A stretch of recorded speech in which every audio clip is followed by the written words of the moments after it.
તો યમુનાજીએ એને 16 શણગાર સહિત દર્શન આપ્યા અને પાન કર્યું તો એવું તનુ દાન કરી દીધું. એ કે એ વૈષ્ણવના ઘરે 60 વર્ષ સુધી સેવા નહોતી બિરાજતી. અન્ય માર્ગીમાં એમના લગ્ન થયા હતા, ઘરમાં દીકરા વહુ કોઈ અનુકૂળ નહીં, બધું વાતાવરણ એવું હતું. પણ અહીંયા ખાલી છેલ્લે એના છોકરાને સારી નોકરી મળી તો એણે પૂછ્યું કે મમ્મી મારે તમને ગિફ્ટ આપી છે, શું આપું? હું એ કે એક સોનાનું ચેન લઈ આવું. એ કે તો એની માં રોવા માંડ્યા. એ કે તારે મને ગિફ્ટ આપી હોય ને તો મને ખાલી ગોકુળમાં યમુના પાન કરવા લઈ જા. 60 વર્ષથી હું વ્રજને ઝંખું છું. 60 વર્ષ સુધી મેં વ્રજના દર્શન નથી કર્યા. જ્યાંથી હું આવી છું ત્યાં મારે પાછું જવાનું છે. મને ખાલી યમુનાજીના પાન કરાવ અને ગિરિરાજ બાવાના. એ કે મમ્મી એવો ટાઈમ તો મારી પાસે નથી. હવે 1-2 દિવસ થયા એટલે એના પપ્પાએ કીધું કે પછી લઈ આવો તારા મમ્મી માટે કાંઈ ગિફ્ટ. ઓલા છોકરાને યમુનાજી એવી કૃપા કરી કે ટિકિટ જ લઈને આવ્યો કે મારી પાસે 3 દિવસનો ટાઈમ છે, હું તને આ વ્રજમાં બધે ફેરવીશ નહીં. ખાલી યમુના પાન કરી ગિરિરાજ બાવાના ચરણ સ્પર્શ કરીને તો પછી અહીંયા આવ્યા તો 60 વર્ષે યમુનાજીના દર્શન કર્યા અને બધાએ પાન કર્યું. અને ઓલા સાસરીજી બોલતા હતા ત્યારે એ બેને કહ્યું કે ભાઈ મારે અહીંથી ઠાકોરજી પધરાવીને જવું છે. તો ત્યાં જ વલ્લભકુળના બાલક પધાર્યા હતા અને ત્યાં સ્વરૂપ લીધું ને પુષ્ટ કરાવી દીધા અને ગોકુળથી ઠાકોરજી લઈને આવ્યા. 60 વર્ષનો વિરહ કોણે દૂર કર્યો? યમુનાજીએ. એટલે યમુનાજીની કૃપાના તો તમે જુઓ રોજ હજારો પ્રસંગ બનતા હોય છે. પણ આ તો કોઈક વાર કોક આપણને કહે કે કોક આપણને, બાકી આપણા જીવનું શું સામર્થ્ય કે આ બધું આપણે જાણીએ. કે યમુનાજી તો પરમ કૃપાળુ છે. તમારા દોષ સામું જોતા જ નથી. આજે છોકરો નપાવટ પાક્યો હોય, રાતના મોડો આવતો હોય, રખડેલ થઈ ગયો હોય ને એ બાપ એમ કે આજે એ આવે ને એને ખાવા ન દેતી, ચાલ બધા તો પેલા ખાલી કર નાખ. કે હા હો તમે કે આરામ કરો, હું બતાવું તમને. એટલે માં ઓલી પોતાની થાળી પીરસેલી હોય ને એ છોકરાના રૂમમાં જઈને પલંગ નીચે છાંચવીને મૂકી આવે, પોતે ભૂખી રહે. અને છોકરો આવે એટલે જેવો રસોડામાં આવે ને તપેલા જુએ એટલે એના બાપ કે લે ખાઈ લે, ચાટી લે, આટલો મોટો આવસ, રોજ આવો તને ના પાડીએ છીએ, આમ તેમ. અને જેવો છોકરો રૂમમાં આવે તો અંદર જે બધું 2 શાક રોટલી દાળ ભાત હોય અને એ પેલી માં બારણું બંધ કરી દે.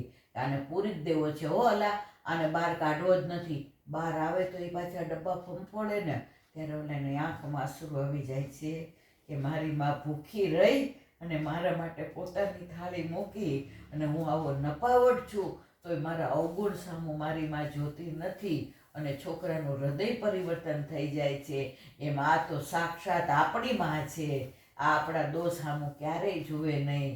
આપણે કેટલા પાપ કર્યા છે, કેટલો દ્વેષ ક્લેશ પાપ પ્રપંચ કશું જોતા નથી અને પોતાની કૃપાના સાગરથી કૃપા વર્ષા કરે જ રાખે છે.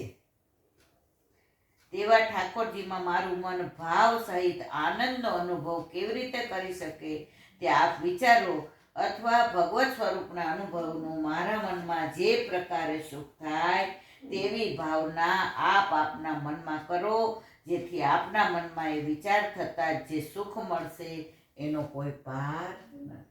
આમ યમુનાજીને યાદ કરીએ ને આમ રોમાંચ ખડા, એમ થાય કે ક્યારે ગોકુળ જઈએ ને ક્યારે પાન કરીએ. આજે પેલા તેજલબેનનો ફોન આવ્યો તો એને એ જ કહ્યું કે હું વ્રજમાં જાઉં છું. એ કે તમે આવતા હો તો બહુ જ સારું, સોનામાં સુગંધ. પણ આપણે હજી બધું વિચાર કરીએ કે ભાઈ આ, પણ મને એમ થાય કે વ્રજમાં જવું આપણા બસની વાત નથી. આપણે 2 વાર ટિકિટ બુક કરાવીને 2 વાર આપણે કેન્સલ કરાવી કોરોનાના હિસાબે. જો આપણો હજી વિરહ પરાકાષ્ઠાએ નથી. જ્યારે તાપ પરાકાષ્ઠાએ આવશે તો યમુનાજી કૃપા કર્યા વિના રહેશે નહીં.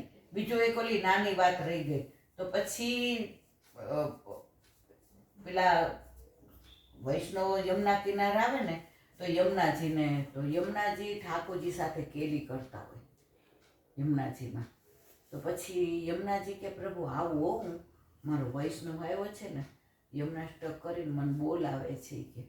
તો ઠાકોરજી કે મારી સાથે કેવી મજાની સુંદર લીલા કરી રહ્યા સંયોગ, પણ વૈષ્ણવ કેવા વાલા છે, મને મૂકીને યમુનાજી વૈષ્ણવ દર્શન કરવા. તો પ્રભુ કહે કે મારે યમુનાજીનું સાનિધ્ય ન છોડવું હોય એની પાછળ જ જવું પડે ને. તો યમુનાજી જેવા તટ ઉપર આવીને દર્શન આપે છે સોળેસણ, તો પ્રભુ પાછળ આવી જાય છે અને યુગલ સ્વરૂપે દર્શન દે. તો કૃપા કોની થાય? યમુનાજીની. કે આજ યમુનાજી આવ્યા તો પ્રભુ પાછળ દોડતા આવ્યા ને. તમે જારીજી ભરો તો પ્રભુ જાગે, જારીજી ભરો તો પ્રભુ આરોગે, જારીજી ભરો તો પ્રભુ પોઢે.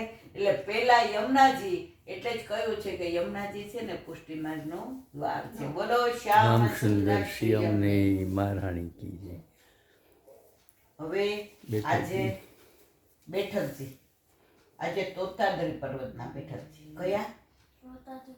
તોતાદ્રી પર્વત. એમાં મોઢું બગડે છે, હસતું નથી રહેતું. આજે મજા નથી આવતી. તારા આજ તો છે નહીં કાંઈ, છે કાંઈ? તો પછી નિરાંતે હસતા રહ્યો તો ઠાકોરજીને જોઈ બિરાજિત તને જોઈ જોઈને આનંદ આવે. તો પછી તોતાદ્રી પર્વત. હવે કાલે ત્રિલોક ભાનુમાંથી ને ક્યાં પધાર્યા? તોતાદ્રી. 18.5 કિલોમીટર ત્યાંથી ને દૂર છે. હવે એટલો વિશાળ પર્વત છે ને, ચારે બાજુ વનરાય ને ચારે બાજુ તમે જુઓ તો આખું ઘેઘોર છે.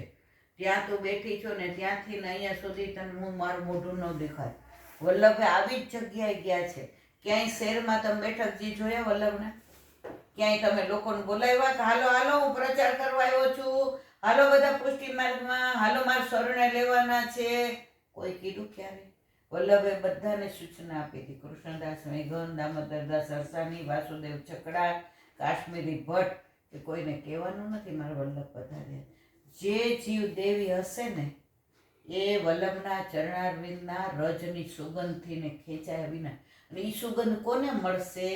જે દેવી હશે એને જ. આજે વેણુનાદ કર્યો તો ગોપીઓને સંભળાયો છો, ગોપને વ્રજવાસીઓને બધાને સંભળાયો હતો, પણ બધાને ખાલી વેણુનો નાદ, પણ બધી ગોપીઓને તો નામ લઈ લઈને કે તું આવ, તારી રાહ જો, તું આવ. તો બધી ગોપીઓ દોડી છે, બીજું કોઈ નથી દોડ્યું. તો વેણુનાદ આપણા ઉપર કરે, ત્યારે વેણુનાદ કર્યો, અત્યારે વચનામૃત નાદ કરી રહ્યા છે. આજે બાળકો આપણા માટે શ્રમ લે છે. તમે જુઓ, આજે તમને 12 મહિનામાં 8 મહિના કે 6 મહિના બહાર ગામ રહેવું ગમે?